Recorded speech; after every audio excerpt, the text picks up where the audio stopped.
Okay. Radhakrishna గారు మాట్లాడతారు. ఒక స్టెప్ సార్. ఓకే. ఇటీవలే కన్నడలో అఖండ విజయం సాధించిన వీరచంద్రహాస 100 డేస్ రన్ అయింది. ఈ మధ్యకాలంలో 100 డేస్ రన్ అయిన సినిమా మనం విన్నది వీరచంద్రహాసే.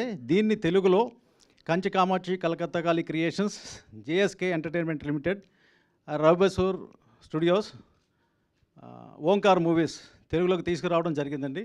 ఇది ఒక భారతీయ నాగరికత సంస్కృతికి సంబంధించిన యక్షగానం అనే కాన్సెప్ట్ మీద నడుస్తుంది. వీరచంద్రహాస సబ్జెక్ట్ అందరికీ తెలిసిందే. ఈ యక్షగానంలో వీరచంద్రహాస ఎలా ప్లే చేశారు అన్నది ముఖ్యమైన ఇంపార్టెంట్. అలాగే రవిబసూర్ గారి గురించి నేను చెప్పాలని అవసరం లేదు. రవిబసూర్ గారి గురించి నేను చెప్తే చాలా చిన్న విషయం అవుతుంది. కేజీఎఫ్ 1, 2, సలారు, ఈ రాబోయే ఎన్టీఆర్ గారి సినిమా కానీ ఇంకా అనేకమైన సినిమాల్లో వాళ్ళు మ్యూజిక్ చేస్తున్నారు. ఈ సినిమాకి ఆయనే డైరెక్టరు, మ్యూజిక్ డైరెక్టర్ కూడా. ఇంకా ఆయన డైరెక్షన్లో ఇది మొదటి సినిమా తెలుగులో రిలీజ్ అవుతుంది. తర్వాత కూడా 2-3 సినిమాలు రిలీజ్ అవ్వడానికి సిద్ధంగా ఉన్నాయండి.